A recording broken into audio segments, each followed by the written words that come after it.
books and so many stories. It's really hard to take, especially when they're graduate students. It wouldn't be bad if it was Stephen King or Grisham or somebody like that. But to have a graduate student who I hadn't worked with a lot, in Michael Poole's case, give me his thesis draft and be reading it and think, wow, it's as good as Elmore Leonard. That's a pretty tough thing to take, and also a pretty amazing thing to see. Last year, Michael Poole and I and Chris, Billy, and Michaela, we put on Fight Club exercise for the students to show them some of the different movements that might be utilized in a fight scene. I'm pretty well convinced that even at my best, not only is he a better writer than I am, but he can kick my ass. Which explains why he's getting a good grade on his thesis. Michael's thesis is a novel called Rose City, and it is a Southern Gothic mystery. And what he does so well, and what you're about to hear so well, is perfection in tone and dialogue.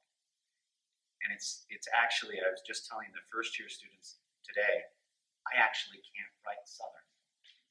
So it's so cool to me when somebody can, and I think you're all in for a really amazing treat. Please help me welcome Michael.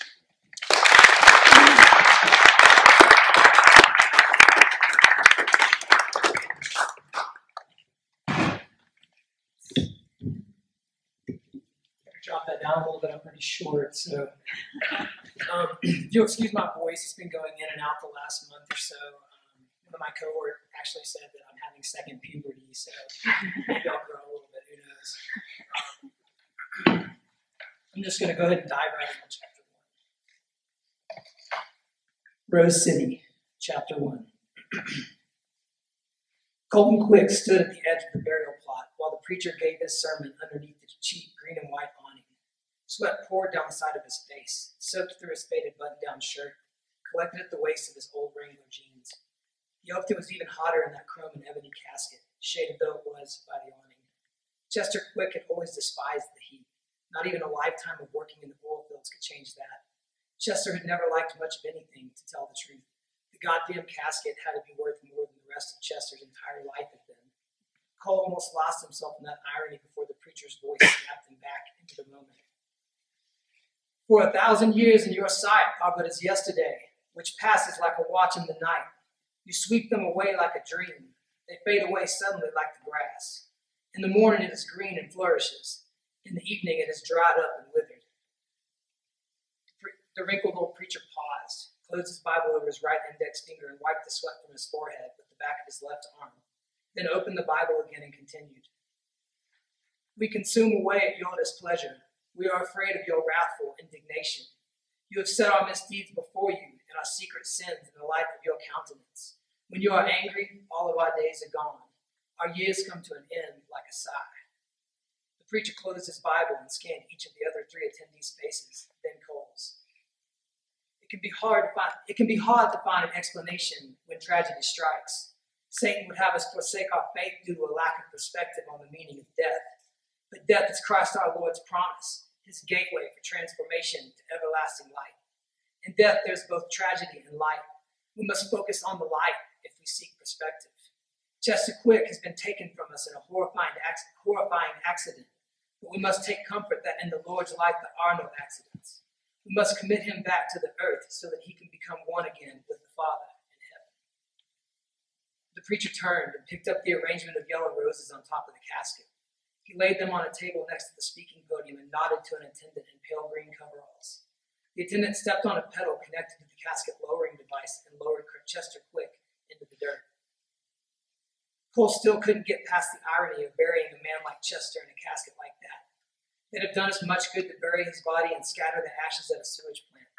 Tradition and ceremony had meant almost nothing to Chester Quick. After the casket lowered out of sight, Cole turned and headed back toward his ragged gray Silverado, the only truck he'd ever owned. At 17 years old, he paid the former owner more than it was probably worth in cash, and the man had assured him the truck would last forever if he treated it right. He couldn't vouch for the treatment, but the truck had held true these past 13 years. "Mr. Quick," the preacher's voice called out from behind him as he opened the driver's side door. "Cole, quick, could you wait up just a moment?" Cole pushed the half-open door shut and turned to face the preacher. The pudgy little man waddled toward him with the arrangement of roses from the casket in his arms. It took him longer than it should to make his way up the slight incline to the cemetery's main driveway. By the time he arrived in front of Cole, his red face had a sweat sheen on it, and his breathing came out labored. The preacher said, "Mr. Quick, I'm Calvin Roach. I'm the pastor at Rose Meadows Church here in Keller. I preside over almost all the funeral services provided by Ambrose Oil Company's worker pension agreement." "It's a pleasure to meet you," Cole said, digging in his pocket for his pack of smokes. He lit up a cigarette as Roach caught his breath. Roach extended the arrangement, his arms forward, but Cole made no move to accept it. "Mr. Quick, I thought I'd see if you might want to keep the casket arrangement as a keepsake of your father." Cole shook his head. "I'll pass," he replied. "Thanks, though. I realize times like these can be tough, Mr. Quick. Perhaps I'll take it back to my office and hold on to it in case you feel like retrieving it later. I'd also be happy to sit with you and discuss your father's death anytime you feel the need. Death takes its toll on the best of us, you know." "Does it?" Cole replied. "Yes, sir, it does. I'm just saying that if you need someone to talk to, I'm here, and the entire congregation at Rose Meadows is here for you, too. Accidents like these are challenging for the family. I spoke to your father's foreman over at Ambrose, and he assured me your father was a professional man who will be missed on the job. Even the best workers over there sometimes make mistakes." "Well, hell, Mr. Roach, that's good to hear," Cole said. "I'd almost guarantee you he won't be missed anywhere else." Calvin Roach frowned. Cole took a last pull on his cigarette and tossed it off into the grass. "I sure appreciate the kind gesture, Mr. Roach. Chester was a lot of things, but Miss will never be one of them." Cole pulled the dented truck door back open and climbed into the cab. Calvin Roach set the arrangement down on the hood of the truck and dug a business card from his wallet. "I understand you must be grieving, Mr. Quick. If you decide you have further issues on your mind, I'd be happy to listen to them. I hope to hear from you." He handed Cole the card through the open truck window, then lifted the arrangement back up into his arms. Cole fired up the truck's engine and shifted it into gear. He drove slow past the rows of gravestones around the cemetery's circular driveway. He tossed Roach's card out the window at the front gate and turned east down Highway 19 toward the 30-acre farm where Chester Quick had once raised him. He scanned the stations on the radios as he drove, trying to remember call signs 10 years removed from his mind. He turned to 97.5 to find that the local classic rock station hadn't changed. The first notes of LaGrange came through the speakers and he turned the volume up. About the time the drums kicked in, flashing red and blue lights appeared in the rearview mirror. He drove another quarter mile before he could find a good spot to pull off on the shoulder of the two-lane highway. He dropped the transmission in park and shut off the engine, then lit up the smoke. The cruiser's driver's side door opened in the side view mirror. A stout sheriff's deputy stepped out and shut the door behind him. His boot heels echoed off the asphalt as he approached the truck. Cole let the cigarette dangle on his lips while he fished in the visor above him for his expired insurance card and license. "License and insurance," the deputy said. "Something I can do for you, officer?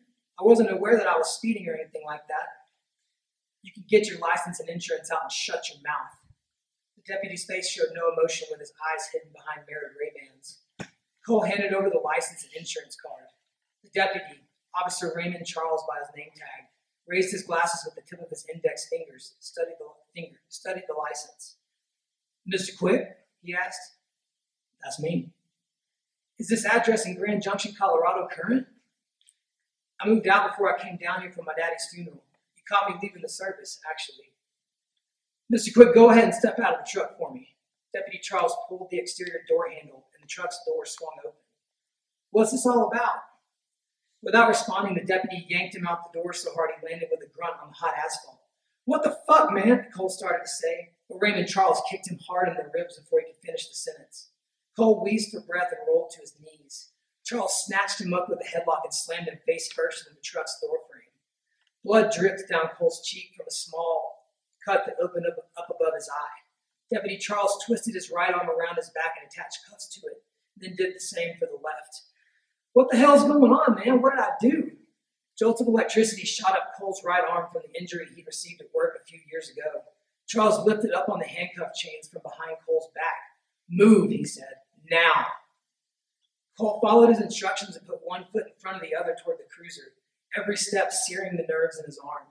Charles opened the rear door of the cruiser and pushed down on Cole's head as he forced Cole into the back seat, then slammed the door behind him. Blood trickled down Cole's face. He tried to wipe it with his shoulder. Well, I do believe the prodigal son has returned, a familiar voice said from the front seat of the cruiser. Cole motherfucking quick. How you doing, Cole? Big Zach Ellis turned his gigantic torso and looked Cole in the eyes. Folks around here was starting to think you died.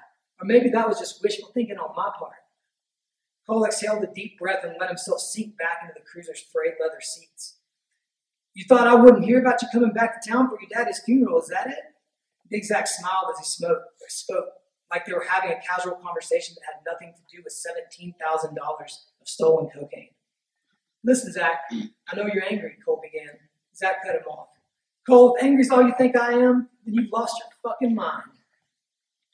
I got robbed, Zach, and I got scared. I shouldn't have run, but I was young and stupid. Hell, it's been 10 years, man. I ain't the same person anymore. You better start talking more sense than that, Cole, or you ain't never going to be the same person again either. I hope I don't have to tell you what kind of shit you've stepped into coming back here. Cole took in his situation before he replied. I reckon you've moved up some if you got deputies driving you around to do your dirty work. That's got Sheriff Jack Gables written all over it. I'll be careful whose name you let roll around in your mouth, Cole. It might rot your teeth out. Now start talking about how you're going to settle your daddy's estate and sign that shit-heap farm over to me so I don't have to bury you on it. Hell, Zach, the farm's got to be worth more than that. I know I fucked up, but we used to be tight. You look like you've been eating good. I'll pay what I owe, but ain't that enough? Watch your fucking mouth, Cole. In a perfect world, I'd be pulling your teeth out one at a time with a pair of pliers right now. But this world sure as shit ain't perfect. I'd have come down on Chester about this years ago if I didn't think you'd thank me for it. Cole frowned. Lord knows if Chester even left the farm to me, Zach. I thought folks might have noticed over the years how much he hated my guts. You better hope he left it to you, Cole. It's the only reason you ain't on your way to the bottom of Lake Strongbow right now. The meter's been running. As far as I'm concerned, that farm's a drop in the bucket of what you owe me. I'm betting that Chester hated everyone else even more than he hated you, so it's your lucky day. What the hell you want with some raggedy-ass redneck farm for anyway? I want what's owed to me. I ain't got to look at you twice to know it's all you fucking got. Much as it would please me to crack your head open with a sledgehammer and see what you've been thinking about all these years, that don't give me my money. I'm giving you a week to settle your bullshit and sign the farm over to me. Otherwise, you're shit out of luck. Mr. Charles here and his associates are going to keep an eye on you in the meantime. You run off, I'm sure they'll find plenty of reasons to put a warrant out. Things have changed, Cole. Pay up and put the past behind you. Your other options ain't too good. Zach motioned to Charles and the lawman opened the cruiser's back door. Cole managed to stand up, his right arm numb now from the cuffs. Charles turned Cole around and slammed him over the trunk. He unlocked the handcuffs and Cole shook out his arms, the right one stiff with pins and needles. I'll be in touch in a few days, Cole. Settle your business. The cruiser's rear tires kicked up gravel as it sped off down the highway. Cole cleaned himself off, climbed back into the truck and started the engine. He lit up a cigarette and dug under his seat for the flask of whiskey he kept there. He took a generous pull and wheezed the heat out through his teeth, then replaced the flask back under the seat. As he shifted the truck into drive, a black Mercedes SUV pulled up beside him and stopped in the middle of the highway. The sun's reflection in the passenger window kept him from seeing who was inside at first. The reflection faded off as the window lowered. Colton Quick, the man, the mystery, all grown up. Cole leaned out the truck's window and squinted. Mr. Calvert? Cole shifted back into park and sat back. How are you, sir? How's Jimmy? Calvert leaned further across the passenger seat to speak. I'm all right, I guess. Old. I heard about your father dying. I'm sorry for your loss. Hell, I'm not. Actually, I was about to stop in down the road at Vernon's place for some food. You want to follow me down there and catch up for a minute? I didn't eat yet today. Well, sure, Cole, that sounds good. I've heard for years that he's got the best brisket in the county, but I've never stopped in. Red meat upsets my stomach. Bunch of roughnecks in there, but you heard right about the food, unless he slipped since I've been gone. I'll see you down there. I haven't heard a word about Jimmy in years. James Calvert's face darkened. I'll meet you down there. We should probably talk. The windows slid back into place as the Mercedes pulled away. Cole slid the truck back into gear and waited for a minivan coming over the hill to pass, then pulled out onto the highway behind it. Let's see chapter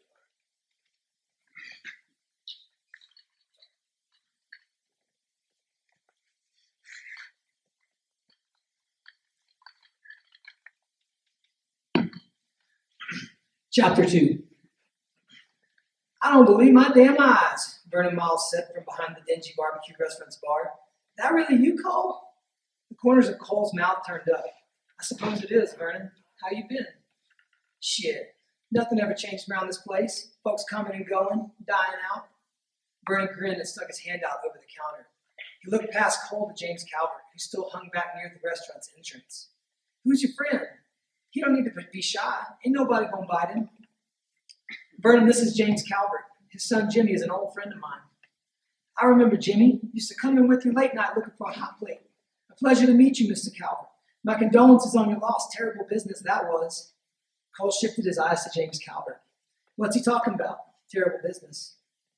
Let's have a seat, Cole. We need to talk, James Calvert said. Vernon's grin faded like he'd spoken out of line. I'll bring you fellas over a pitcher of Shiner on the house and a couple of menus. You want me to fix you up a hunger hanger, Cole? Vernon, you don't even need to ask. I don't think I've ever eaten anything else off your menu. Vernon laughed. Yo, Daddy was the same way with my pulled pork. Drank himself under the table here every night for 20 years, never even tried nothing else. I know you probably don't want to hear it, but I'm sorry about Chester too, Cole. Yeah, well, Chester wasn't much for change unless it was in his pocket. I'm not all that sorry. I know you ain't, and that's all right. But what about you, Mr. Calvert? Can I get you some food? No, thank you, Vernon. I already ate. Suit yourself.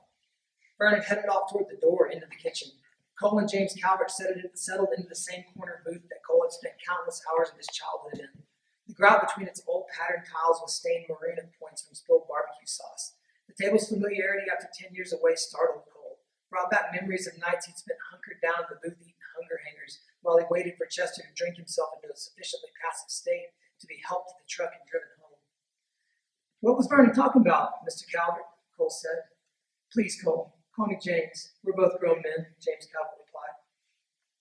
All right, James, what's going on with Jimmy? James exhaled and sat back into the booth's ripped red cushion. He's dead, Cole. I wish I had something better to tell you than that. Cole sucked in his breath, shocked. Dead? He repeated, trying to digest the word. When? I hadn't heard anything about that. Considering you dropped him like a bad habit a decade ago, that don't surprise me. It ain't pretty either. I didn't drop him, James, at least not like you're making it sound. I had no other choice but to get the hell out of town. I thought contacting Jimmy would just pull him in the mess I was in. It wasn't anything to do with him. He was always good to me. So you're saying that's why you left him to circle the toilet bowl alone? For his own good? James crossed his arms in front of his chest as if to reject that notion. Look, it wasn't like that, Cole repeated. We were both out of our minds back then, partying all the time. I got tangled up in a mess that the only way to untangle was to get the hell out of town and never look back. That business with the deputy back there have anything to do with what you're talking about? I figured you might have seen that. Unfortunately, it looks like my past is catching up faster than I can catch up to myself. Man, I can't believe that he's dead. I'd hoped to catch up with Jimmy while I was here. You said it wasn't pretty. What's that mean? The neighbors found him dead of a gunshot wound to the head, Cole. You ever know a girl named Carolyn Ambrose? Her father, Tim, owns Ambrose Oil. I mean, everyone in town knows the name. Chester worked for them most of my life. I never knew Carolyn, though. How old was she? 20. Cole whistled. He never did see the value of a woman his same age, I guess. Jimmy never saw the value in a woman who wasn't out of her damn mind. You said it, not me.